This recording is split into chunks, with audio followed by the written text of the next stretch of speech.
It began in February of 1959. 9 hikers from the Ural Polytechnic Institute, experienced, disciplined, strong, set out to trek across the icy wilderness of the Ural Mountains. When they didn't return, a search team followed their trail up the mountain. What they found has baffled experts for 65 years. A tent slashed open from the inside, footprints leading away in a calm, orderly line. No sign of a struggle. No reason, absolutely no reason, to leave the shelter they desperately needed to survive. And then, the bodies. Some frozen in the snow, some buried deeper in the ravine, some missing eyes. One missing a tongue, several with massive internal injuries, but no external wounds, like something had crushed them without touching the surface. Even the investigators admitted, "We have no rational explanation." For years, people guessed an avalanche, hypothermia, military tests. But these hikers kept careful journals. Their final entries were unsettling. One wrote, "We're hearing sounds, metal, whistling." Another wrote, "The sky is glowing again tonight. Strange lights were reported by witnesses miles away, glowing orbs drifting above the mountains." One of the searchers later confessed, "At night, we felt watched, like something was following us." None of that made it into the official report, but the strangest detail was found inside the tent. Investigators noted the hikers fled in such a panic that they didn't even put on boots, or jackets, or gloves. Yet something else was left behind that no one talks about. A camera, found on one of the bodies. When developed, the final photo showed nothing but streaks of white light, not snow, not the sky. Something blinding and close. Some believe it was a military flare. Others say it was something unnatural.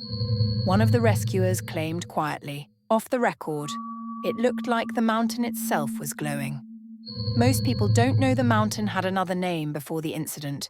The Mansi tribes called it Kholat Syakhl, meaning the mountain of the dead, not because of the hikers, but because locals believed the mountain was home to a presence, a guardian, a watcher, a thing that reacted violently when disturbed. Some anthropologists recorded an oral legend from the region about an event centuries earlier. A group of hunters entered the same valley. They heard the sky tearing apart. They tried to flee. Most died. Those who survived were found with crushed bones, just like the hikers. The Mansi people avoid that area to this day. When asked why, a tribesman answered only, "The mountain wakes when it is angered." In 2019, 60 years later, Russian authorities quietly reopened the investigation. When the report came out, it blamed a rare type of avalanche, but locals insist the pass had no avalanche signs that night.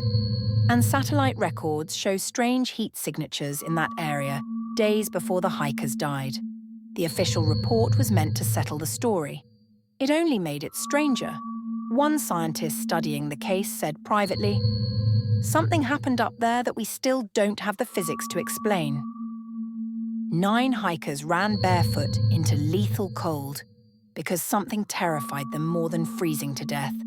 Their tent was cut open from the inside, their bones crushed without trauma, their camera showing impossible light, their journals describing metallic sounds and glowing skies. The mountain still stands, silent, watching, unchanged.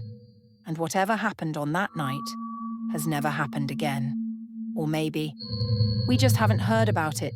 If this story pulled you into the shadows, make sure to subscribe to Shadowline Stories, where true mysteries never sleep and the truth is always stranger than fiction. Drop your theories in the comments. What do you think happened on the Mountain of the Dead? Until next time, stay curious, stay cautious, and stay in the shadows.